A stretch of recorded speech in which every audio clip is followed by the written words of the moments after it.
Thank you, Jenny. As Jenny said, I work for Johnson's Nursery in Menominee Falls, and I am a horticulturist and landscape designer by trade, but tonight I'm going to take off my landscaping hat and put on my captain's hat. I will be your captain for the next hour. This herbal cruise will be sailing along the coast of the Mediterranean Sea to learn more about the local flora that have shaped the culture and cuisine of the different countries. Please climb aboard, settle in, and get comfortable.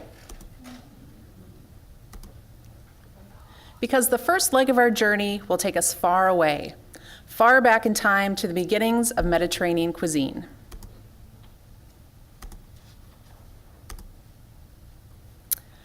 $5.6 million years ago, the Mediterranean Sea evaporated, becoming isolated from the rest of the world's oceans. Then 300,000 years later, plates of the Earth's crust shifted and water from the Atlantic was able to cut through, here, get my laser pointer, the Strait of Gibraltar right here, creating a ramp of water several miles wide that refilled the basin over a period of several thousand years, which is like a minute in the lifespan of the Earth, creating the sea as we know it today.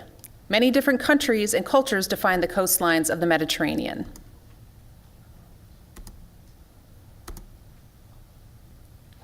When people think of the Mediterranean, would you agree that what comes to mind is this vision of lush farmland, villas, and cypress trees, right? A magical place where Diane Lane can drink red wine and transform herself from sad divorcee to fulfilled independent woman. But the area around the Mediterranean Sea is a tough environment, prone to drought that wasn't always the bountiful land that food and travel writers would have us believe. The deserts on the southern border, right here, of the Mediterranean can create volatile weather patterns, the Sahara blowing hot, dry winds to the north. For centuries, those living around the Mediterranean suffered from poverty and famine. From the time the Roman civilization collapsed in 476 AD, people created and endured continuous upheaval, often in the form of religious conflict. Christians, Muslims, and Jews waged war with each other.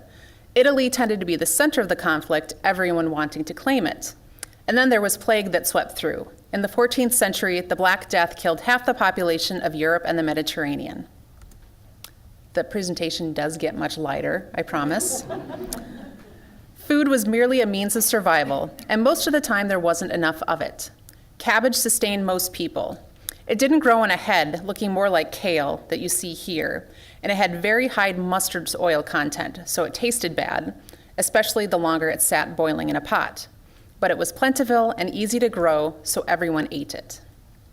To quote Sancho Panza's mother in the novel Don Quixote, "Hunger's the best sauce in the world, and as the poor have no lack of it, they enjoy their food."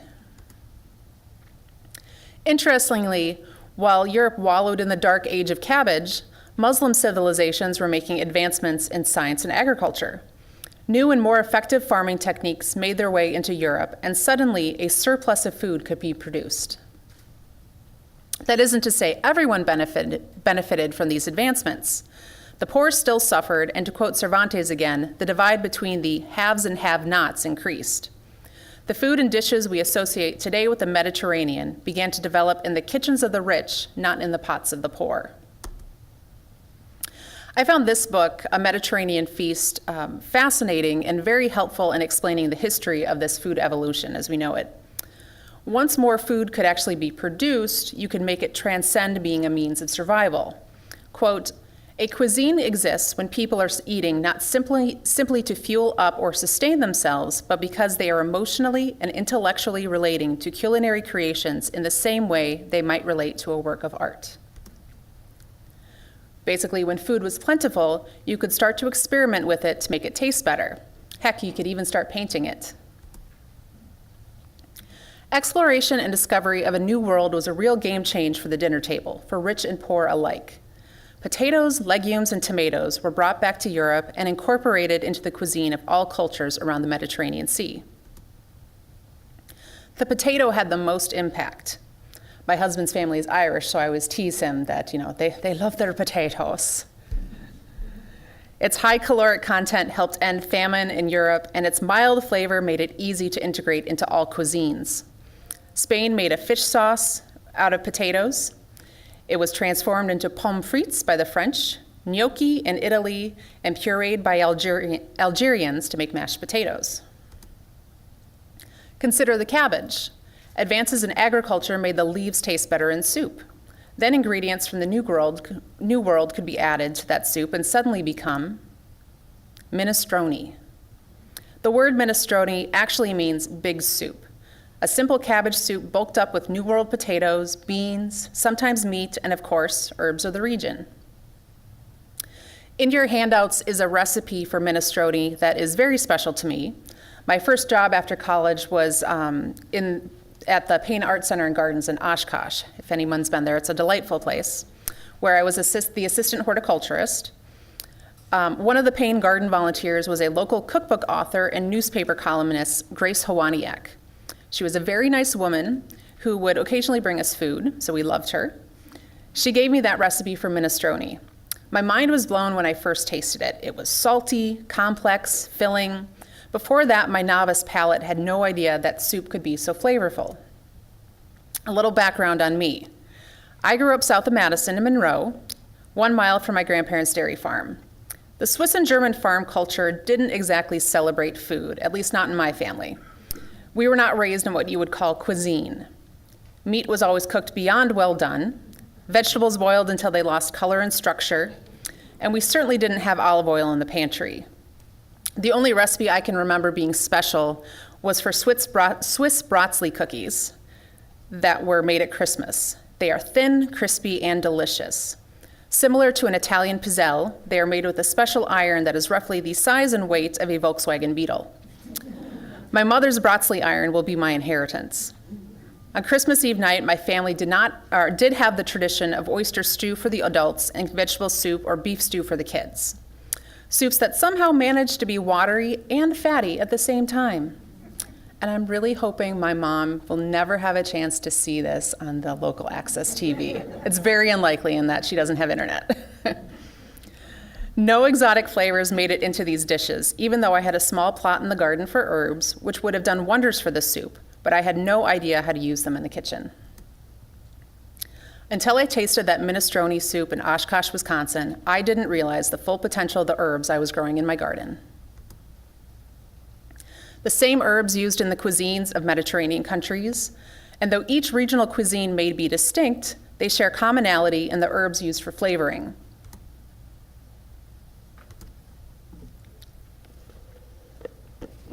Our cruise will now make landfall so we can learn more about these magical herbs. Of course, there are more, but about 14 herbs are most common in Mediterranean cuisine. But because I have to get up early tomorrow for work, today I'm only going to discuss 9 of them. Our cruise begins with rosemary, one of my favorite herbs and one of the first ones I learned to grow and cook with. A plant with a strong piney fragrance and flowers as blue as Rosemary Clooney's eyes. The Latin name translates to dew of the sea for the blue flowers and tendency to grow in coastal areas of the Mediterranean. A popular Christian legend is that the flowers used to be white, but as Mary and Joseph were fleeing Egypt, Mary hid from soldiers behind soldiers behind a rosemary bush, draping her cloak over the plant for protection. When she removed the cloak, the white flowers had turned blue in her honor. During the Elizabethan period, rosemary was carried by the bride and groom. Bunches of rosemary were tied with ribbon and given to guests as favors to symbolize love and faithfulness. If you had the money, the ribbon tips were dipped in gold. A young bride wore a wreath on her head entwined with rosemary as a sign of remembrance, so she would not forget her life before marriage when she was a virgin like the Holy Mother. The 15th century poet Robert Herrick, he was not the most attractive man. I guess that's why he had to write poetry. He wrote of rosemary, "My wooing's ended, now my wedding's near. When gloves are giving, gilded be you there," referring to the wedding favors and the ribbons dipped in gold. He also wrote, "Grow for 2 ends, it matters not at all, be it for my bridal or my burial. for it was also placed on graves at the end of one's life. Shakespeare references this symbolism in his play Hamlet, one of my favorites. Poor Ophelia, tortured gal pal to Hamlet, as she is losing her mind, she begins collecting wildflowers, including rosemary in the mix, when she sings, "There's rosemary, that's for remembrance, pray, love, remember, and there is pansies, that's for thoughts." I always thought her song was just the gibberish of a woman's descent into madness, but perhaps he chose rosemary in her bouquet of weeds because it symbolized a time when Ophelia was Hamlet's beloved, before she was misused by him. She would never be a bride, but took her bridal bouquet with her to a watery grave. Hamlet's mother, Gertrude, was witness to Ophelia's sad demise. When down her weedy trophies and herself fell in the weeping brook, her clothes spread wide, and mermaid-like awhile they bore her up, which time she chanted snatches of old lauds, as one incapable of her own distress, or like a creature native and endued unto that element. But long it could not be till that her garments, heavy with their drink, pulled the poor wretch from her melodious lay to muddy death. Rubber ducky. In Spain, they have a much lighter association with rosemary, where it is an herb of love. There's an old proverb that roughly translates to, "He who passes by the rosemary and cares not to take a spray, for a woman's love no care has he, nor shall he, though he live for you."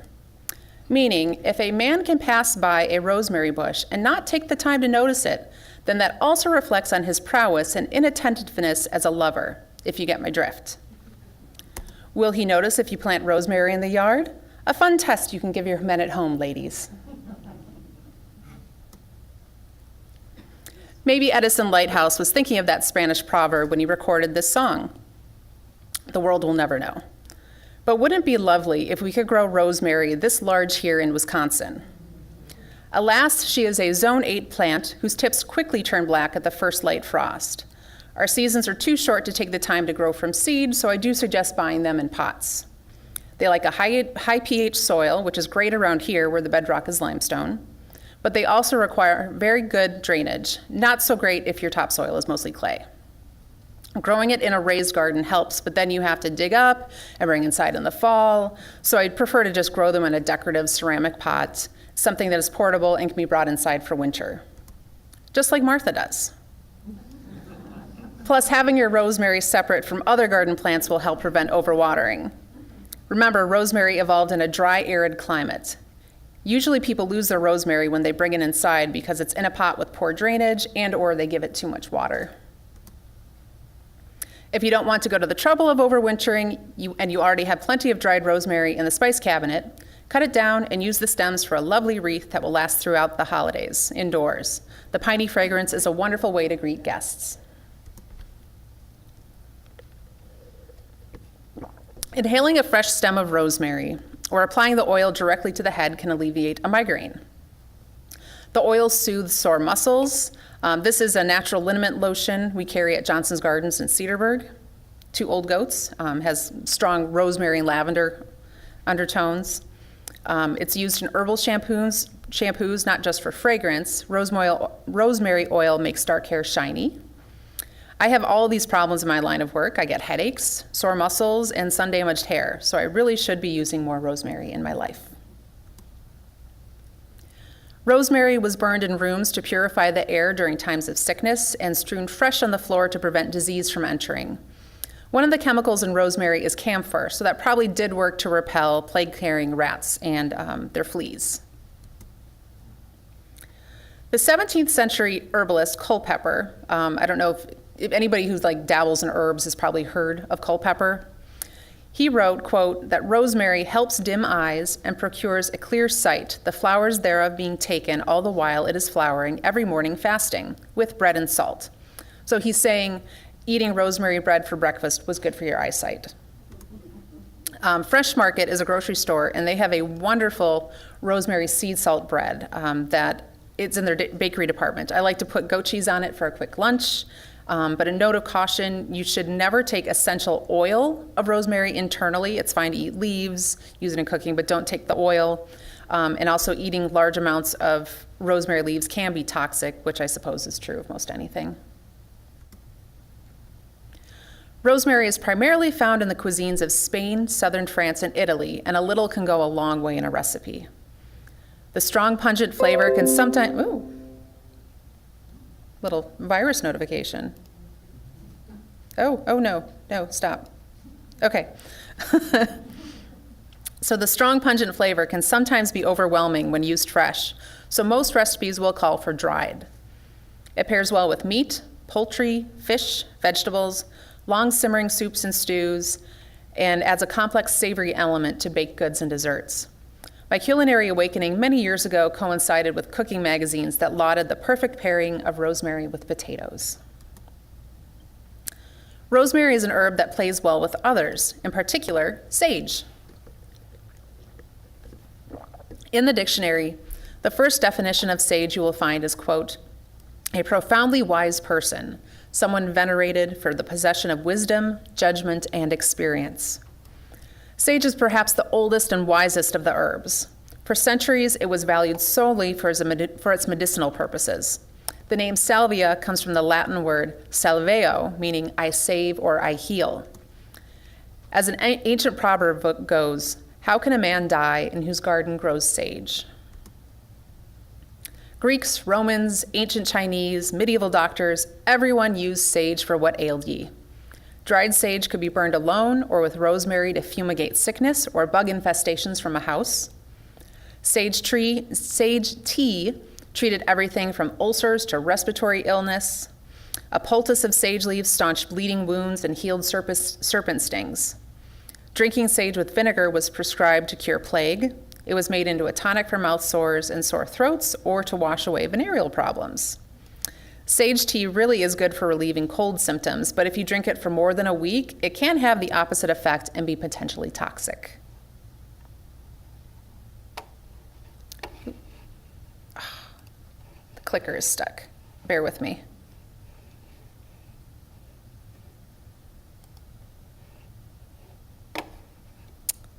This happens with every presentation.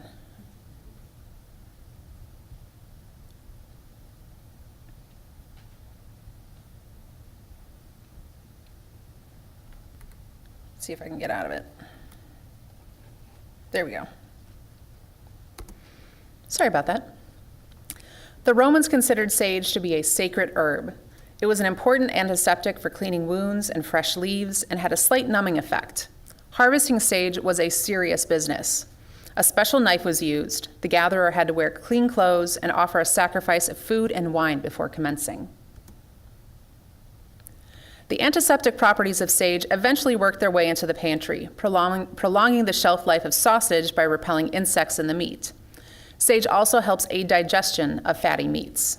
Sage can be used fresh, dried, or ground. It tastes very good with pork. You can rub the meat with dry sage or place fresh sage on the meat when grilling. I remember my mom cooking pork chops in half an inch of water with fresh sage leaves from my garden. I'm not saying it was good, because the pork ended up being very dry, but it did have a nice sage flavor. Sage and turkey and stuffing at Thanksgiving is an American classic. And by the way, Thanksgiving dinner in my family was also disappointing. The family stuffing recipe had the consistency of wet paste, studded with golden raisins, because my family felt that if you could fit vegetables or fruit in it somehow, by God, we would. It wasn't until the first Thanksgiving I spent with my husband's family that I learned turkey doesn't have to be dry and why people make such a big deal about stuffing. It is now my favorite part of the meal. The flavor of the sage leaf can vary depending on the richness or dampness of the soil. Warm and dry is best, and it does not tolerate acidic soil. Even though garden sage is native to the Mediterranean, it is hardy to zone 5, so it can survive planted outside if the winter stays mild. It can be cut back hard up to 3 times, but do so before it has the chance to flower. And if you're keeping it outside, don't cut it back in autumn. If your sage gets away from you and starts to flower, the bees and butterflies will certainly appreciate it. Sage is an unusual herb in that its flavor becomes more potent when dried, and mishandling sage when drying can result in a musty scent and flavor. Ground sage is also called rubbed sage. The best quality sage in the world is said to come from the Dalmatia region of Croatia. In Derbyshire, England, and for fans of Pride and Prejudice, That's where Mr. Darcy lives. I bet Colin Firth would notice rosemary in the garden. Am I right? Yes. Anyway, they make sage derby cheese. It is a semi-hard cheese, there we go, with beautiful green marbling that is created by sprinkling fresh cheese curds in layers with sage, pressed into molds and leaving it for 6 months to mature. It's usually found in stores around Christmas time, and the pungent flavor pairs well with a buttery Chardonnay and melts easily for mac and cheese. Moving on to another traditional herb with pungent flavor, basil, or basil if you live in England. There are many types of basil, but today we are going to focus on sweet basil. When you buy dried basil in the store, more often than not, this is the species you are getting. Also, the large leaves are ideal for making that Italian favorite, pesto. Native to southern Asia and Africa, it's only hardy to zone 9, so very susceptible to frost in spring and fall. So basically, last week, it could have had frost. The name basil comes from the Greek basilikon phuto, meaning kingly herb.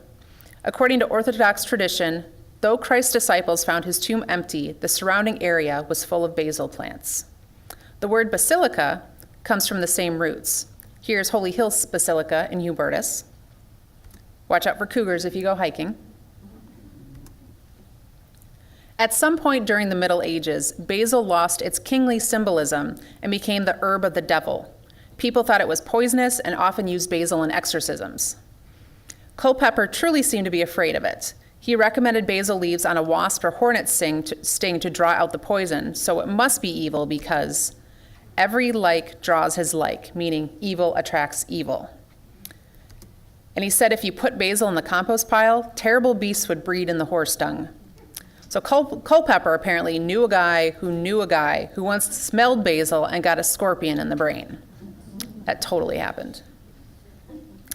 In his herbal guide, Culpeper continues, quote, "Something is the matter. This herb and rue will not grow together, no, nor near one another. And we know rue is as great an enemy to poison as anything that grows. I dare write no more of it." Poor Culpeper had no idea the culinary delights he was missing out on. Maybe it's because basil is native to India and it was brought over by spice traders in the 16th century.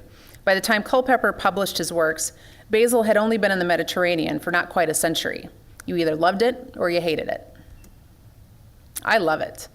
Basil falls under the umami zone of your taste buds, the center of your tongue, where your brain registers it as a savory, almost meaty flavor. When cooking, the flavor can turn on you if you aren't careful. Rapid heat dissipates the flavor, so for long simmering sauces, use dried basil or add fresh basil at the end. Fresh basil can be minced with other fresh herbs to make yogurt dips and sauces.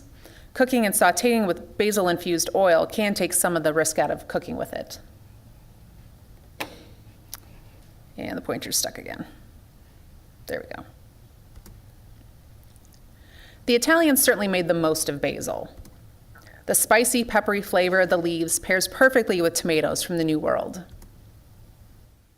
Basil and marinara sauce is certainly enjoyed at our house. Spaghetti night usually coincides with bath night. This photo is from over a year ago, but he's just so cute I couldn't take it out of the presentation. But red sauce is still a full body experience. Basil even goes well with tomatoes in the garden. Planted together, the basil helps repel insects that would damage your crop. Luckily, it doesn't repel the pollinators. Oh, come on, man. There we go.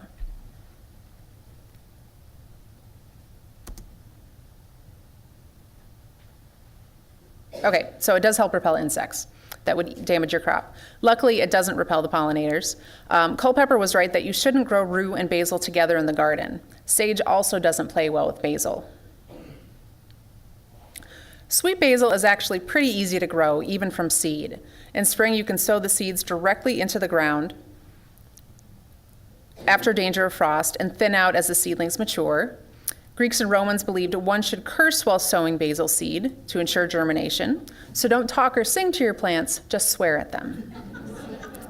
I prefer to start seeds indoors or just buy it in containers so you don't have to worry about the seedlings getting hit by a late frost.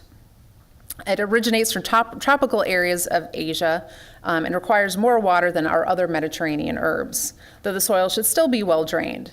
I find them to be heavy nitrogen feeders and benefit from an organic fertilizer. Make sure to keep up with harvesting leaves to promote more growth and prevent the plant from getting woody. If it flowers on you, you are too late to harvest, but the bees will appreciate the flowers.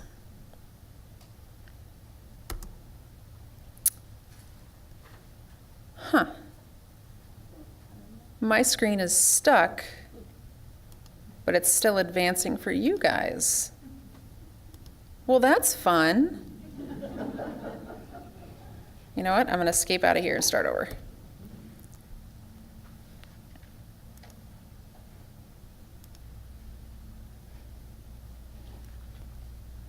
I am not using the laser pointer anymore. Here we go. All right. So we are halfway through our herbal cruise. How are you guys feeling? You got your sea legs? It might be time for a stretch. So put on your hiking shoes. It's time to drop anchor and head to the mountains. To the mountains where we will find Thymus vulgaris, growing as a small perennial shrub. There are many species of thyme. Most are found in the Mediterranean, though it can be found as far as Greenland and Western Asia. And it has adapted very well to gardens of the United States. In late May, meadows in southern France are awash in thyme blossoms. The blossoms can be steeped with spirits to create a regional liqueur. Drink enough of it, and you might be able to see the fairies that are known to sleep in the soft carpets of thyme. Shakespeare wrote in his play A Midsummer Night's Dream, I know a bank where the wild thyme blows, where oxlips and nodding violet grows, quite over-canopied with luscious woodbine, with sweet musk roses, and with eglantine. He's describing where Titania, queen of the fairies, could be found sleeping. The name thyme comes from the Greek word thumos, which can mean courage. Before a battle, Roman soldiers would inhale thyme fumes to imbue themselves with bravery and often stuff their pockets with sprigs of the plant. This is probably why the herb became so widespread as their conquest took them out of the Mediterranean and into northern Europe. This superstition was adopted by medieval knights, whose ladies would embroider scarves with thyme to bring them courage. The Greek word thumos can also be translated to mean to fumigate. The practice of burning thyme, along with other herbs, became very common during plague outbreaks and were carried in nosegays to ward off disease. I imagine that the thyme also helped instill them with courage during a time when no one knew why or how the Black Death was spreading. Thyme plants contain two dominant chemical compounds that create this distinct aroma of pine, citrus, and mint, thymol and carvacol. These compounds also make the oil extracted from thyme a very powerful antiseptic and antifungal agent. Ancient Egyptians used thyme oil in the embalming process. Greeks and Romans used the oil to purify their baths. And remember, this was before chlorine pools, so I can only imagine how funky the water would get. The oil in warm bath water can also ease rheumatic pain. Made into a gargle, it freshens the mouth and helps heal mouth sores. And Victorian nurses used thyme water to clean bandages. These compounds in thyme also made them valued by emperors and kings who lived in fear of being poisoned. They thought thyme added to a dish would prevent murder. Thyme in a dish actually does help counteract the effects of spoiled meat. So more likely, before proper butchering and refrigeration, it was common for just to die from food poisoning, but not of a nefarious nature. While thyme leaves on their own are safe, edible, and tasty, you should never ingest its essential oil. It is very toxic, and it can also cause miscarriages in pregnant women. Basically, take away from this, eat too much of any herb and it will kill you. Culpeper prescribed thyme for chin cough or whooping cough because it acts as an expectorant. It opens your bronchial tubes, and boiling a pot of it in water will purify the air of a sick room. Drink a cup of tea once a week with honey to ease the lungs. And the same tea can help aid digestion and expel the wind from the bowels, to quote Mr. Culpeper again. Thyme oil kills mosquito larvae. This was also probably helpful in those Roman baths. Studies have shown regular thyme oil is the most effective essential oil for repelling mosquitoes. So you'll often see thyme in the ingredients list of natural bug sprays. You can rub the leaves directly on your skin while you garden. You can also mix a few drops of the essential oil in a bottle of distilled water and spray it around the patio furniture before enjoying a summer evening. Or just keep it in pots around the patio. I especially like to use lemon thyme in pots because the yellow and green leaves are very attractive. If you want to grow your own thyme, regardless of species, it likes it dry. A site that is sunny, warm, with infertile, dry soil will impart the best flavor. Rich, poorly drained soil creates inferior flavor, a susceptibility to aphids, and it will get root rot in winter. So don't overwater it. This is a meditation maze in California that used thyme between the pavers, but you can do a simpler version around stepping stones. Unlike other herbs, it's okay to let it flower, then trim it back. Thyme will keep sending out new shoots. Bees adore the tiny flowers, and they make a lovely honey, which is popular in the Mediterranean. I love cooking with thyme. It's one of my favorite herbal flavors. A very common herb in the cuisines of southern France, Italy, and Greece. Any recipe that calls for thyme can be substituted with lemon thyme if you're looking for a brighter flavor or if you want to brighten a heavy sauce or chowder. It can be used dried or fresh, but it is much better fresh. Has a lighter flavor than rosemary if you want a savory scone. It's very traditional with lamb, and it's excellent in cheesecake or panna cotta, and it's also just a very pretty garnish. If you are feeling adventurous and want to experience the flavors of the southern Mediterranean, try some harissa, which is sometimes made with dried thyme, among other herbs and spices and chili peppers. It originates from Tunisia and is available as a spice blend or a paste. So you'd use it like sriracha, only it's hotter. A traditional northern African dish is called shakshuka, also called eggs in purgatory. The eggs are cooked in a harissa and tomato sauce, sometimes topped with slices of goat cheese, and can be served with pitas or crusty bread or even oven-roasted potatoes. Your handouts all have a recipe for the shakshuka. Continuing on our mountainous journey, we stumble upon oregano. Sometimes also known as mountain mint, you will find oregano growing wild in the mountains north of the Mediterranean, in particular Greece. Oros is Greek for mountain, ganos meaning joy or beauty. So for the Greeks, oregano is literally the joy of the mountain. Oregano is sacred to Greeks and Romans. In Roman myth, the sweet fragrance of the flowers linger from where the plant was touched by Venus. Traditionally, Greek couples wove oregano into the bridal crowns, called stephanas, to bring joy to the union. Oregano eventually spread across Europe and is used by all countries that border the Mediterranean to some degree. If you've ever grown oregano in the garden, in the ground, you can easily believe how this is possible. It is a greedy plant. Do yourself a favor and keep your oregano confined to a pot. Oregano is zone 4, so if you give it some water and stick it in the garage for winter, it will probably be okay. It tolerates most soil and lots of sun, and the flowers can be cut and dried for floral arrangements to bring the scent of Venus into your house. Mediterranean oregano is high in antioxidants and vitamins A, C, and K, which is probably why the ancients thought it would work as an antidote to poisoning. Chewing fresh leaves can help ease a toothache, and a few drops of essential oil on your pillow is supposed to help you fall asleep. Oregano is a common flavoring in Greek cooking, pairing well with meat and lamb, and is one of the key ingredients in moussaka, which is basically a Greek eggplant casserole topped with a goat cheese sauce. Most recipes will call for using the dried leaves, not fresh. Really, where would we be without oregano? It is what gives pizza sauce its distinctive flavor.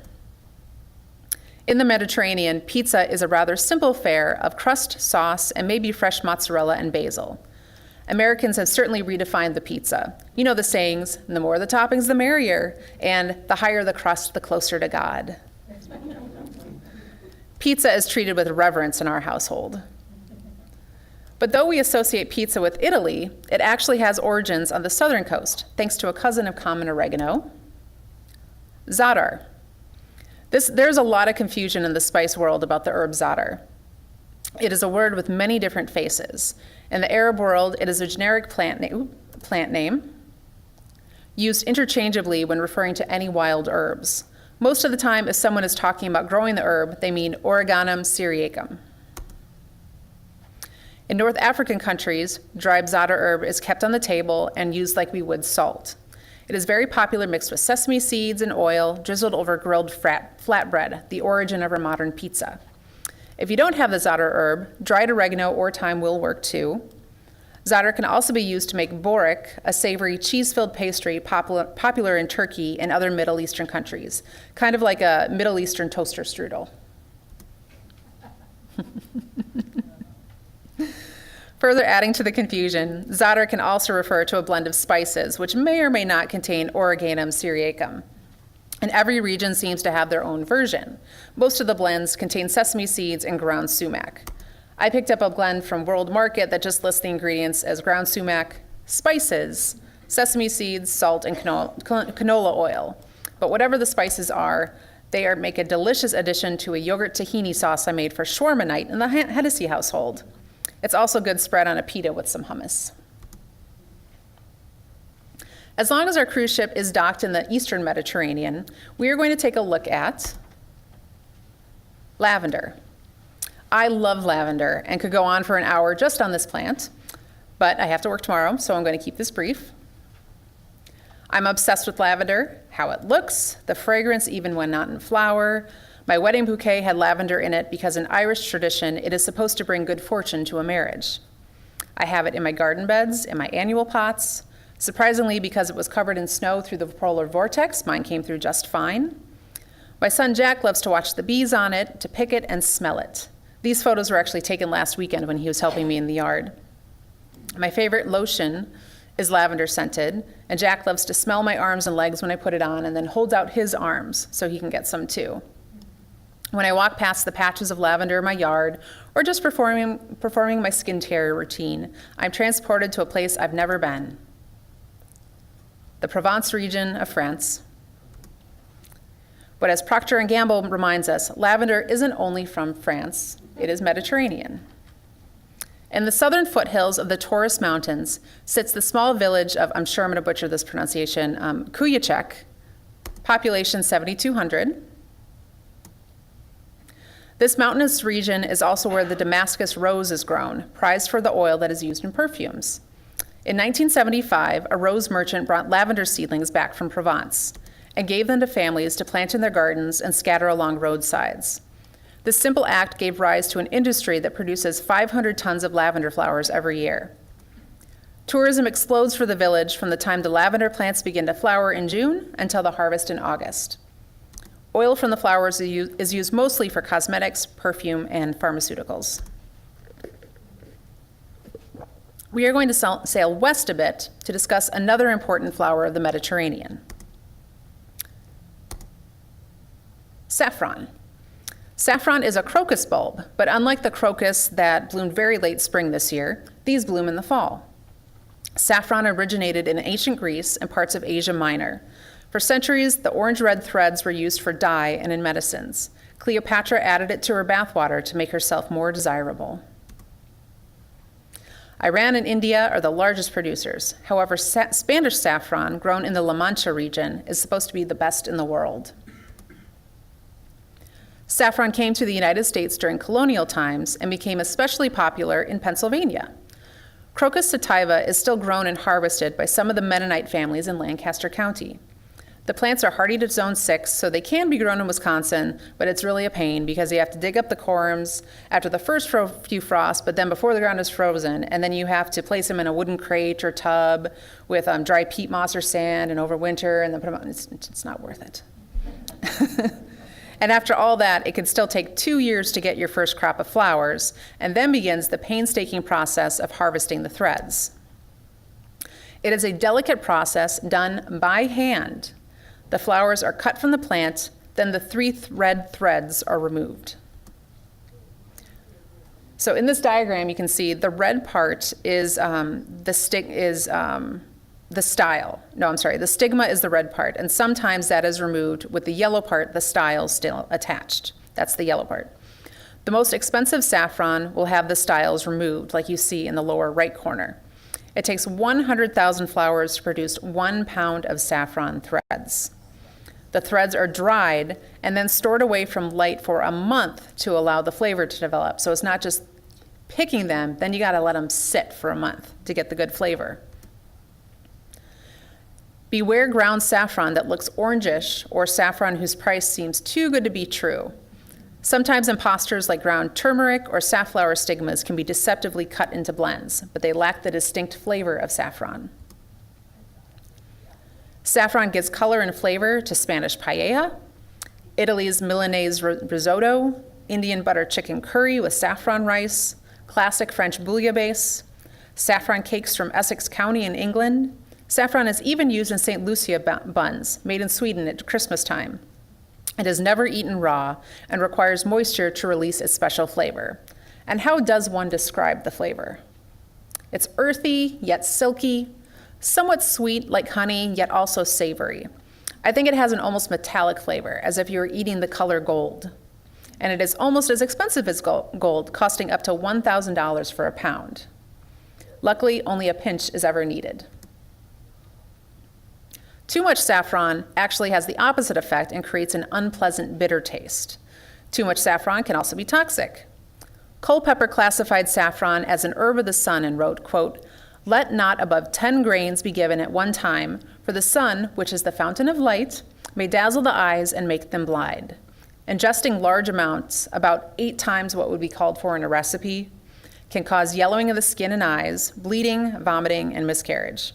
However, in appropriate doses, such as the amount used in cooking, just a pinch, it can elevate your mood, lower blood pressure, and as Cleopatra discovered, be an aphrodisiac." Many herbs have we passed, smelled, and tasted, if only in our minds. And now it is time to end our journey. Our cruise ship will be docking in the bay. Bay laurel, that is. Most bay leaves you can buy are grown in Turkey, not to be confused with California bay leaves, which are an entirely different plant, with a narrower, pointy leaf and a much stronger flavor. If a recipe doesn't specify, always assume they mean Turkish bay or Laurus nobilis. In the Mediterranean, Laurus nobilis is a huge tree, but it is only hardy to zone 8, so around here it makes a lovely potted plant for the patio that you can bring indoors over winter. Save yourself the trouble and purchase bay laurel already in a pot. It's not worth the effort of trying to grow them from seed or by cuttings. Give it lots of sun in a pot of rich, well-drained soil. But when you are growing bay laurel, it is extremely important that where you decide to place the pot on the patio. And I can't stress this enough. Everyone's listening? Because nobody puts baby in the corner. Okay, good. Waited for it. Here on the SS Hennessy, we strive for all of our passengers to have the time of their life. I woke you guys up. Good.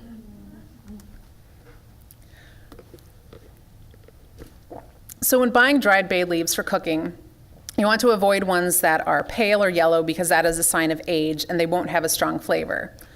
Fresh bay leaves can be alternated with meat on the grill to kick up the flavor of kebabs. You can throw a fresh bay leaf into the water for cooking rice or risotto to flavor it. Dried leaves are often used in any dish that is long simmering, like beef stew or bolognese sauce.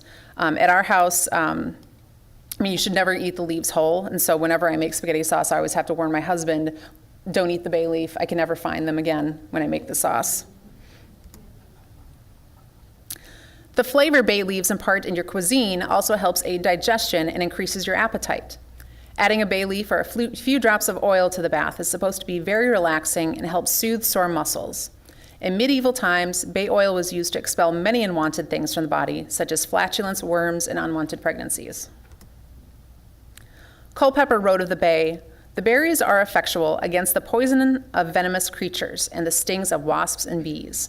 So if you pick a piece of fresh bay leaf and you put it on a bee or a wasp sting, it'll actually help alleviate the pain. He also claimed, quote, "Neither witch nor devil, thunder nor lightning will hurt a man in the place where a bay tree is." And then you see in the picture of Culpeper in the upper right corner, he's got a bay of laurel wreath up there. The Latin word for bay, laurus, creates another word, laureate, which means crowned with laurels. Comes from the Latin laurus, meaning praise, and nobilis, meaning famous or renowned. In ancient Rome, the laurel wreath was a symbol of victory and honor, gracing the heads of those who won in battle and Olympic athletes. A laurel wreath is often depicted on the head of Apollo in paintings and sculptures. He was the Greek god of prophecy, poetry, and healing, twin brother of Artemis, the goddess of the hunt. Now I'm going to take a deep dive into Greek mythology here. So Daphne was a nymph, daughter of a river god, and very beautiful. She was an Artemis groupie, and like the hunting goddess, had no use for men and vowed to remain a virgin. Greek myth says that one day, Apollo got cocky and mocked the god of love, Eros, aka Cupid, for playing with arrows. Apollo had arrows too, but he used them for healing people. Apollo thought Eros was a silly boy without any bow skills. I mean, the guy was wearing a diaper. Eros did not like that, so he struck Apollo with a gold arrow, causing him to fall in love with Daphne. Eros hit Daphne with a lead arrow, causing her to hate Apollo. What ensued was a literal chase, Apollo pursuing her endlessly, Daphne staying just out of his reach until she was too exhausted to continue. Daphne called to her father, the river god Peneus, to help her. Peneus heard his daughter's plea, and suddenly her limbs became heavy, her breasts encompassed by the thin bark, her long hair into leaves, her feet into roots, as she was transformed into a laurel tree. Regardless of her new form, Apollo vowed to love her forever, wearing her leaves in his hair, using her wood and branches for his lyre and arrows. So you see, the Greeks did invent everything, even sexual harassment. This story is the classic trope of the boss chasing his secretary. Apollo's temple was located in Delphi. It was built around a sacred spring and considered to be the center of the world. The roof of the temple was thatched with bay leaves because they didn't decay and was thought to prevent lightning strikes. Apollo's priestess sat on a throne over a crack in the floor that allowed vapors from the spring to drift up. For good measure, she ate bay leaves, which in large doses is a narcotic and causes hallucinations. So basically, his priestess was high all the time. Like a fortune cookie, she offered cryptic prophecies that could be widely interpreted. Didn't like the prophecy? Another offering of gold could change that. Julius Caesar is almost always depicted with a crown of laurels. Though he conquered many kingdoms, for him, it was a symbol of his vanity. Caesar had a receding hairline, and he used the laurels to cover up that fact. When he became involved with Cleopatra, he was mostly bald on top, and helpful lover that she was, Cleopatra suggested he try rubbing his scalp with a paste of ground up mice, horse teeth, and bear grease. So just picture it, Cleopatra fresh out of her saffron bath. She's all, honey, you look so great bald, really sexy. But you know what would look even better? Here's some ground up mouse parts. One can only hope the bay leaves also helped cover up the smell. Shockingly, these applications did not work, and Caesar began growing the hair at the base of his head long, pulling the strands forward. That's right, Julius Caesar invented the comb-over. Napoleon also used the laurel crown for his own purposes, but he had a full head of hair and adopted it to emulate his own power, glory, and conquest. The bay wreath is still used today as a symbol of excellence for scholars and poets.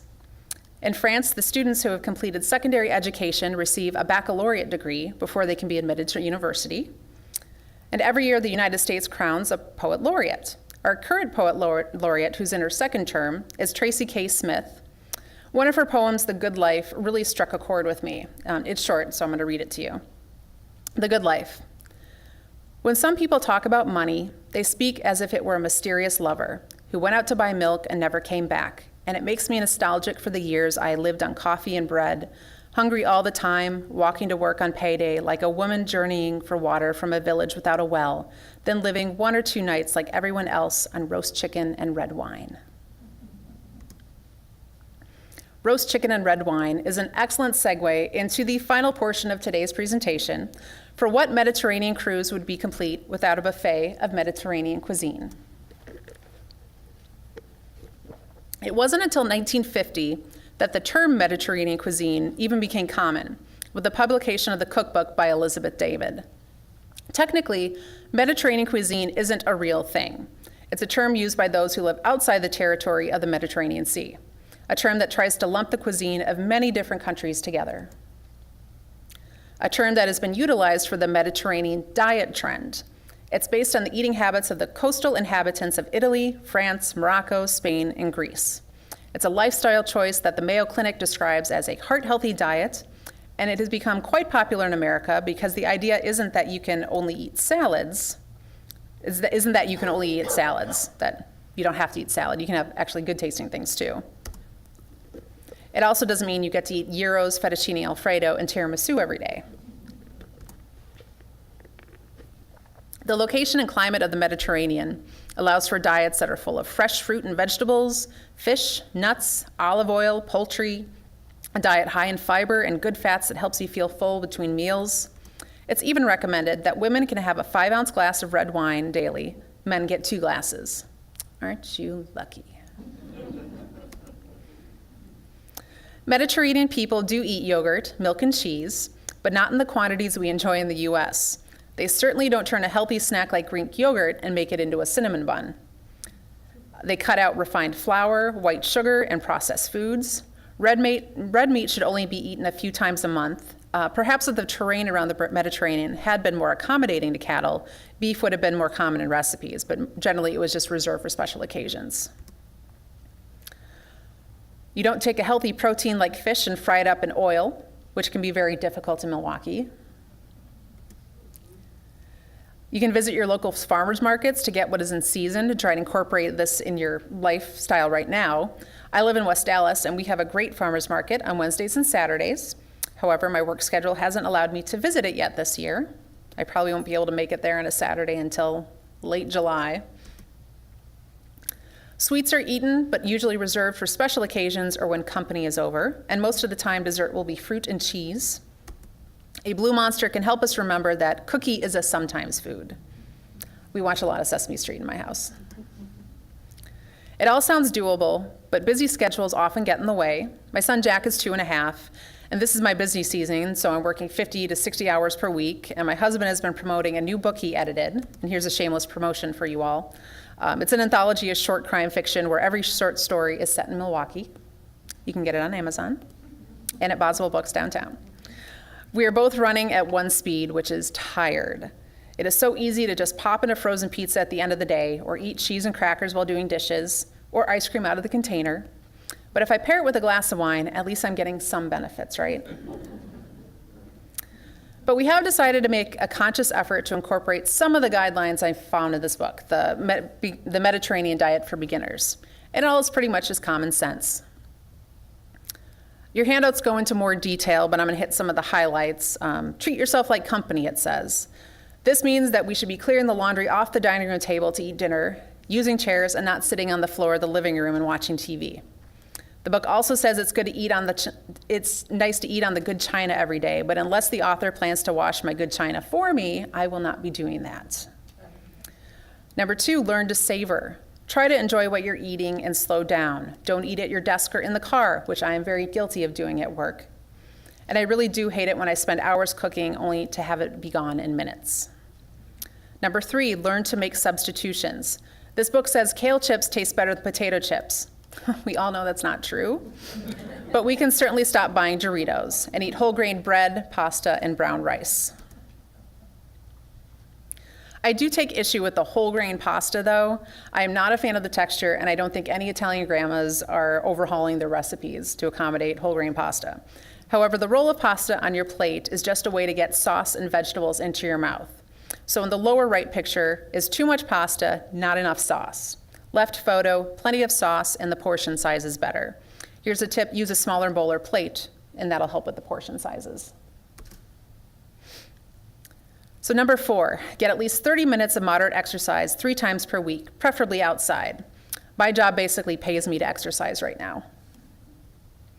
Try something new. Tim and I do no meat Mondays. Number 6, keep herbs handy, whether fresh or dried. The Mediterranean herbs I showed you today add healthy flavor to dishes so that you can reduce the amounts of salt used. And your handouts have lots of recipes to get you started, though in full disclosure, not all the dishes are good for the waistline. So thank you for cruising with me today. Watch your step as you disembark and have a safe drive home. Thank you.